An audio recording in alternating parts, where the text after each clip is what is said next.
হরে কৃষ্ণ। আজকে আমি সারাদিন কি করলাম, কিভাবে ভগবানের সেবা করি, তৈরি করি, সেগুলোই আজকে আমি আপনাদের দেখাবো। আপনারা দেখতে থাকুন আর সঙ্গে থাকুন। এই যে আমি দাদুর সঙ্গে তিলক ধারণ করছি স্নান করে এসে। আর সকালে উঠেই আমি ঘর ঝাড় দিয়ে নিয়েছি, তারপরে ঘর মুছেও নিয়েছি। এগুলো দেখানো হয়নি।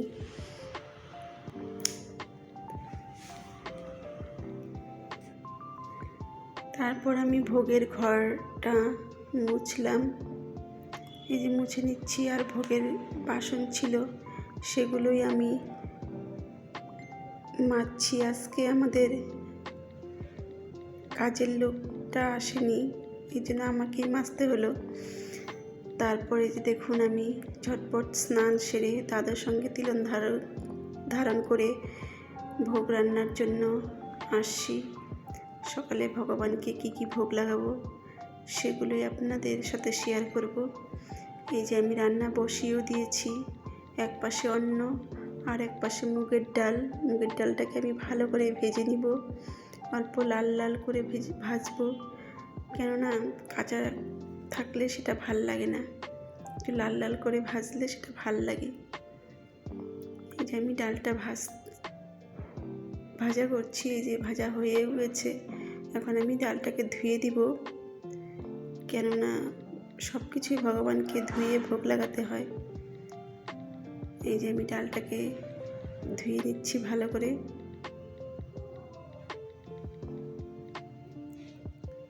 তারপর হাতে একটু কচলিয়েও নিচ্ছি যাতে নোংরাটা বের হয়ে যায়। ভালো মতো ধুয়ে ভগবানকে সব কিছু নিবেদন করতে হয়। এই যে আমি ডালটা বসিয়ে দিলাম। তারপর আমি সবজিগুলো এক এক করে বানিয়ে নিব। কি রান্না করব, আমি বানাচ্ছি বাঁধাকপি, এই যে টমেটো কেটেছি, গাজর, লঙ্কা, মটর আর ঝুরি করে বাঁধাকপি। এই যে বড়ই, কেউ বড়ই বলে, কেউ কুল বলে, আমরা তো বড়ই বলি।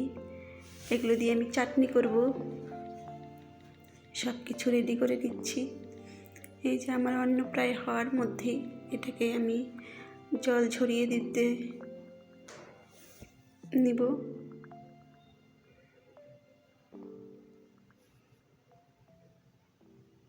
এই পাশে আমার ডাল হচ্ছে। এই যে ডাল আমাদের সিদ্ধ হয়ে গেছে। এখন ডালটাকে আমি ভেজ ডাল করব, মটর দিয়ে, গাজর দিয়ে। তার জন্য আমি পরিমাণ মতন তেল, 5 ফোড়ন, তারপরে থেতো করে আদা, তারপর তেজপাতা, এগুলো দিয়ে দিলাম। এখন আমি দিয়ে দিব গাজর আর মটরটাকে অল্প ভাজা ভাজা করে নিব। কেউ ডাল সিদ্ধ করার সময়ও দেয়, কিন্তু আমি সেরকম দিই না। আমি ভাজা ভাজা করেটাই ভালো মনে করি, কেননা এইভাবে করলে ডালের টেস্টটা আসে আর কি, ভাল লাগে। এইভাবে আপনারাও করে ভোগ লাগিয়ে প্রসাদ পাবেন, দেখবেন খুব ভাল লাগবে। একটু জিরার গুঁড়ো দিয়ে দিলাম সেই ভাজাগুলোর মধ্যে, মানে গাজর আর মটর ভাজার মধ্যে। তারপর আমি ডালটা এর মধ্যে ঢেলে দিব, সিদ্ধ করা ডালটা।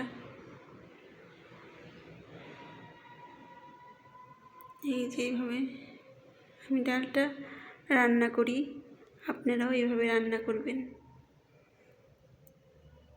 রান্না করে খেয়ে বলবেন কীরকম লাগলো। তারপর আমি চাটনিটা বসিয়ে দিলাম। বড়ই দিয়ে চাটনি করব।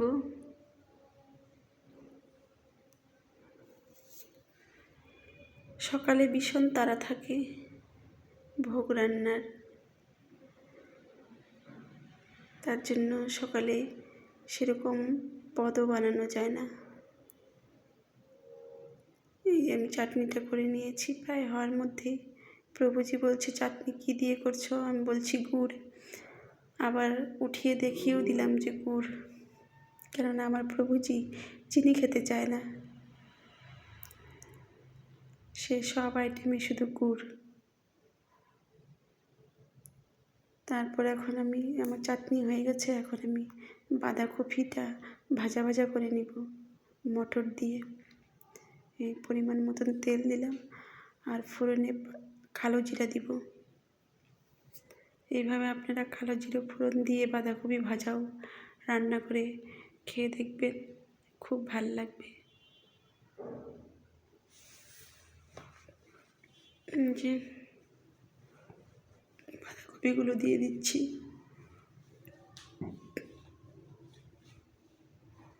মটরগুলো ধোয়া হচ্ছিল না, তাই মটরগুলো অল্প ধুয়ে নিলাম, দিয়েও দিলাম। এখন এটার মধ্যে পরিমাণ মতন লবণ হলুদ, মানুষ যা দেয় আর কি, লবণ হলুদ ভাজির মধ্যে, সেগুলোই দিয়ে দিলাম।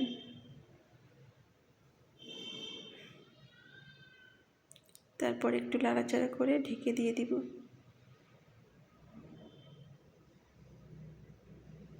এদিকে আমার টাইমও হয়ে গেছে অনেক। আপনারা তো জানেনই, সকালের ভোগটা তাড়াতাড়ি দিলে প্রসাদও তাড়াতাড়ি পাওয়া যায়, কেননা আমরা তো সকালে আর কিছু খাই না, আমরা ডাইরেক্ট প্রসাদই পাই। এই যে আমি তাড়াতাড়ি এর জন্য ভোগটা বেড়েও নিচ্ছি।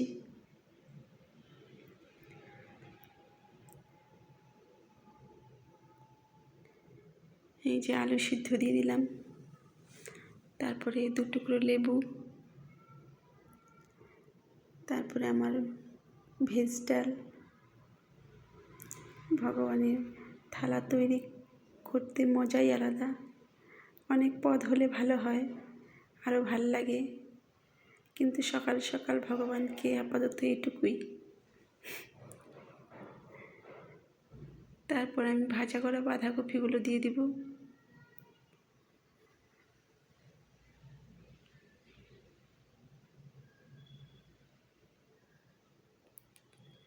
আর ভগবানের থালায় সবসময় ঘি দিতেই হয়, যেমন ভগবান তুলসীপত্র ছাড়া ভোগ গ্রহণ করে না, তেমন ভগবানের পাত্রে ঘি সেরকমই প্রয়োজন। ঘি ছাড়াও ভগবান গ্রহণ করতে চায় না। এই যে মন্দিরে ভগবানের ভোগ নিবেদন হয়ে গেছে, ভোগ দর্শন করুন, ভোগ দর্শন করলে দুর্ভোগ কাটে। আর এই ভগবান দর্শন করুন।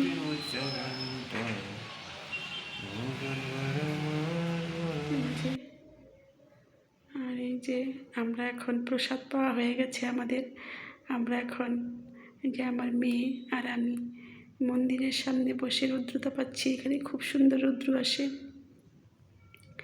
তাই এখানে প্রসাদ পাওয়া হয়ে গেছে, এখন এসে একটু রুদ্রতা পেয়ে নিচ্ছি। এখন একটু কাজ কম। আর এই যে এখানে আমাদের ভগবানের সব বাসনপত্র ধোয়া হয়। আর এই যে এখানে মিষ্টি লাউ আছে, বেলপাতা আছে, আর আমাদের অ্যামাজনের থেকে একটা প্রোডাক্ট এসেছে, সেটা খুলছি। প্রোডাক্টটাকে আমরা কেচি দিয়ে কেটে কেটে খুলছি,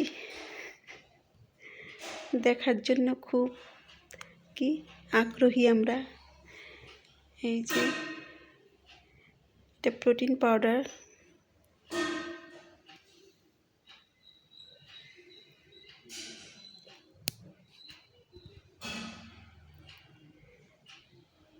এগুলো খেলে শরীরে এনার্জি পাওয়া যায়। আর এটা একটা স্কিনের ওষুধ। এই যে আমি এখন জব করছি।